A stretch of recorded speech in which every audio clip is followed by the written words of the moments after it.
Salam sejahtera bagi kita semuanya. Tabik pun, perkenalkan nama saya Renaldi Febriana Holongan dengan nomor NPM 2017-06-1002. Saat ini saya menempuh pendidikan di jurusan Biologi Terapan Universitas Lampung. Pada kali ini saya akan memaparkan terkait materi dinamika demokrasi Indonesia. Pertama, pengertian demokrasi. Apa sih demokrasi itu? Demokrasi merupakan penggalan dari kata bahasa Yunani, yakni demos dan kratein. Demos yang berarti rakyat, kratein yang berarti pemerintah. Maka demokrasi berarti pemerintahan rakyat. Salah satu pendapat terkenal dari salah satu presiden Amerika, Abraham Lincoln, pada tahun 1863, mengatakan bahwa demokrasi merupakan pemerintah dari rakyat, oleh rakyat, dan untuk rakyat, atau government is government of the people, by the people, and for the people. Demokrasi memiliki 10 pilar. Yang pertama, demokrasi yang berketuhanan yang Maha Esa. Artinya, seluk-beluk sistem serta perilaku dalam menyelenggarakan kenegaraan Republik Indonesia harus taat asas, konsisten atau sesuai dengan nilai-nilai dan kaidah-kaidah dasar ketuhanan yang Maha Esa. Kedua, demokrasi dengan kecerdasan. Artinya, mengatur dan menyelenggarakan demokrasi menurut Undang-Undang Dasar 1945, bukan dengan kekuatan naluri, kekuatan otot, atau kekuatan massa semata-mata.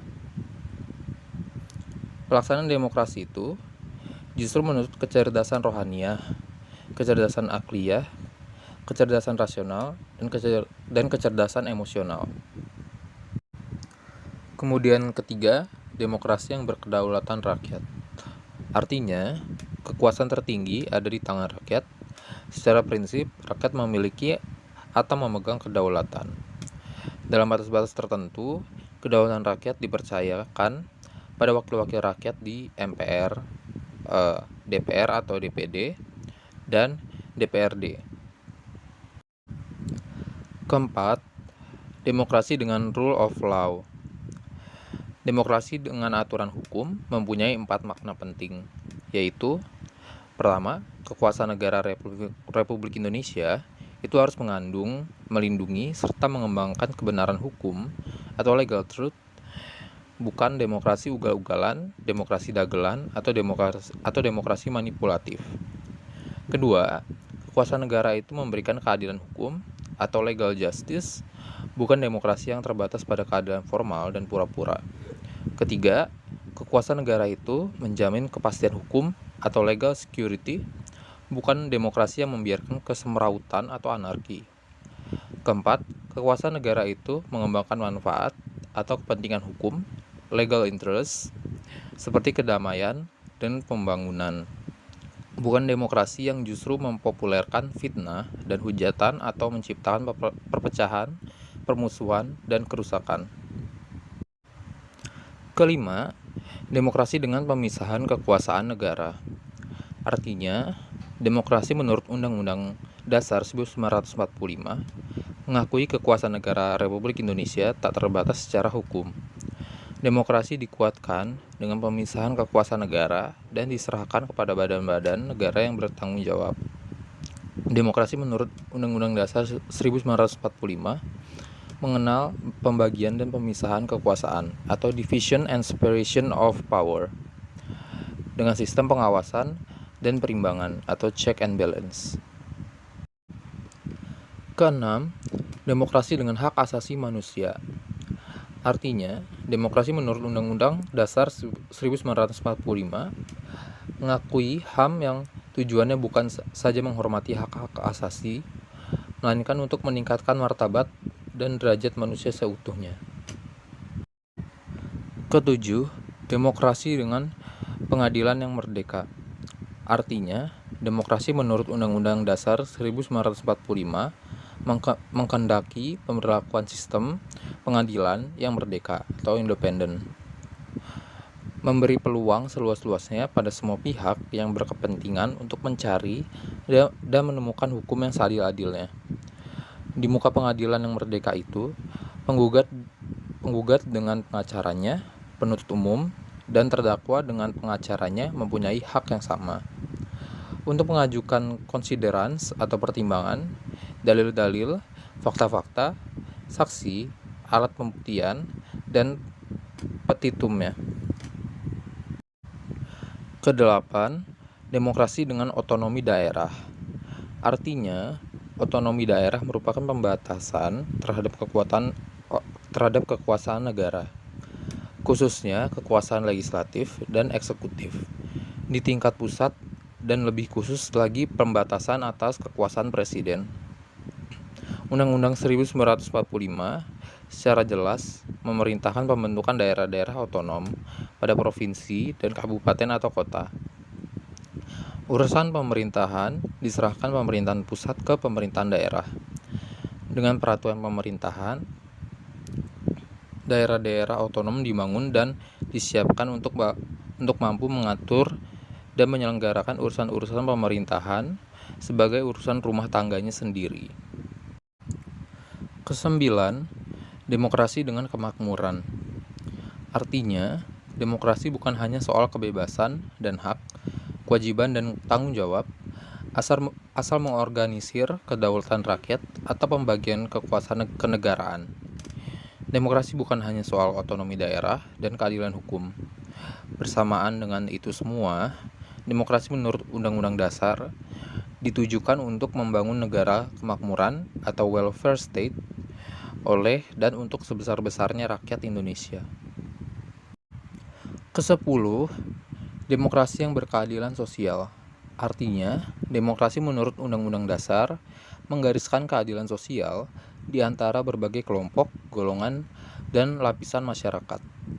Tidak ada golongan, lapisan, kelompok, satuan, atau organisasi yang jadi anak emas yang diberi berbagai keistimewaan atau hak khusus. Oke, selanjutnya ada bermacam-macam demokrasi yang pernah dilaksanakan di Indonesia. Yang pertama, demokrasi parlementer, yaitu suatu demokrasi yang menempatkan kedudukan dalam legislatif lebih tinggi daripada eksekutif. Kepala pemerintahan dipimpin oleh Perdana Menteri. Kedua, demokrasi terpimpin. Setelah dikeluarkannya dekrit tahun 1959, Indonesia kembali kepada Undang-Undang Dasar 1945. Namun pada masa ini tidak sepenuhnya dilaksanakan. Presiden sebelumnya sudah mengeluarkan pernyataan tentang demokrasi terpimpin pada saat sidang Dewan Konstituante tahun 1956. Ketiga, demokrasi Pancasila. Presiden tetap mempunyai di dalam demokrasi Pancasila ini, presiden tetap mempunyai tugas dan wewenang sebagai kepala negara dan kepala pemerintahan dengan kekuasaan tidak terbatas. Ada konstitusi dan undang-undang di bawahnya yang membatasi presiden membentuk kabinet kerja yang bertanggung jawab kepadanya untuk membantu menjalankan penyelenggaraan pemerintahan. Kemudian, fungsi dari demokrasi, yaitu pertama, sistem politik yang memberikan kekuatan untuk memilih pemimpin rakyat dan pemerintahan secara bebas serta adil dalam pemilihan umum. Kedua, memberikan kebebasan bagi individu sebagai warga negara untuk dapat aktif berpartisipasi di dalam politik dan sebagai warga. Ketiga, memberikan perlindungan kepada hak asasi pada warga negara. Keempat, menghasilkan sebuah aturan yang berlaku pada semua warga negara tanpa ada pandang bulu. Oke, kemudian kita akan membahas pelaksanaan demokrasi di Indonesia yang pernah ada di Indonesia dari tahun ke tahun. Pertama, pelaksanaan demokrasi pada tahun 1945 sampai 49. Pada masa pemerintahan Revolusi Kemerdekaan ini, pelaksanaan demokrasi baru terbatas pada berfungsinya pers yang mendukung Revolusi Kemerdekaan. Sedangkan elemen-elemen demokrasi yang lain belum sepenuhnya terwujud karena situasi dan kondisi yang tidak memungkinkan. Hal ini dikarenakan pemerintah harus memusatkan seluruh energinya bersama-sama rakyat untuk mempertahankan kemerdekaan dan menjaga kedaulatan negara agar negara kesatuan tetap hidup. Kemudian pelaksanaan demokrasi pada tahun 1949 sampai 1959. Periode kedua pemerintahan negara Indonesia merdeka berlangsung dalam rentang waktu antara tahun 49 sampai 59. Pada periode ini terjadi 2 kali pergantian Undang-Undang Dasar. Pertama, pergantian UUD 1945 dengan Konstitusi RIS pada rentang waktu 27 Desember 1949 sampai 17 Agustus 1950. Dalam rentang waktu ini, bentuk negara kita berubah dari kesatuan menjadi serikat. Sistem pemerintahan juga berubah dari presidensial menjadi kuasi parlementer. Kedua, pergantian konstitusi RIS dengan Undang-Undang Dasar sementara 1950. Pada rentang waktu 17 Agustus 1950 sampai dengan 5 Juli 1959. Periode pemerintahan ini bentuk negara kembali berubah menjadi negara kesatuan dan sistem pemerintahan menganut sistem parlementer. Dengan demikian, dapat disimpulkan bahwa periode 1949 sampai 59 negara kita menganut demokrasi parlementer. Kemudian, pelaksanaan demokrasi di Indonesia pada periode 1959 sampai 1965. Kinerja Dewan Konstituante yang berlarut-larut membawa Indonesia ke dalam persoalan politik yang sangat pelik. Negara dilingkupi oleh kondisi yang serba tidak pasti karena landasan konstitusional tidak mempunyai kekuatan hukum yang tetap karena hanya bersifat sementara. Selain itu juga, situasi seperti ini memberi pengaruh yang besar terhadap situasi keamanan nasional yang sudah membahayakan persatuan dan kesatuan nasional. Kemudian, pelaksanaan demokrasi di Indonesia pada periode 1965 sampai 1990.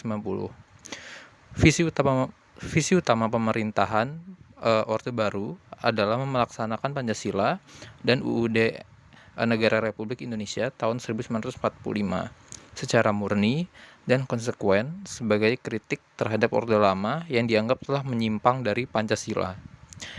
Era baru dalam pemerintahan yang kemudian dikenal sebagai Orde Baru dimulai setelah melalui masa transisi yang singkat, yaitu antara tahun 1966 sampai 1968.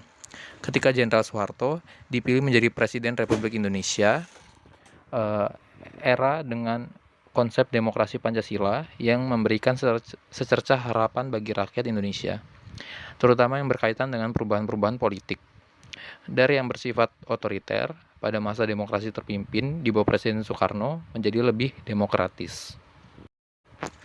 Kemudian, pelaksanaan demokrasi di Indonesia pada periode 1998 sampai sekarang. Demokrasi yang diterapkan oleh era reformasi ini adalah demokrasi Pancasila. Setahun kemudian, yaitu tanggal 7 Juni 1959, dilaksanakan pemilu yang demokratis. Pertama, pemilu yang dilaksanakan jauh lebih demokratis dari yang sebelumnya. Sistem pemilu yang terus berkembang memberikan jalan bagi rakyat untuk menggunakan hak politiknya dalam pemilu. Bahkan puncaknya pada tahun 2004, rakyat bisa langsung memilih wakilnya di lembaga legislatif dan presiden atau wakil presiden pun dipilih secara langsung. Ya, dan ada sedikit quotes dari Mbak Najwa Shihab. Berbunyi, demokrasi bukan hanya penguasa dan birokrasi yang kuat, tapi juga rakyat yang bebas dan berserikat. Ya, terima kasih atas perhatiannya untuk melihat video ini. Kiranya boleh bermanfaat. Bila ada salah-salah kata atau pendapat atau teori yang salah, kiranya boleh diperbenarkan di komentar.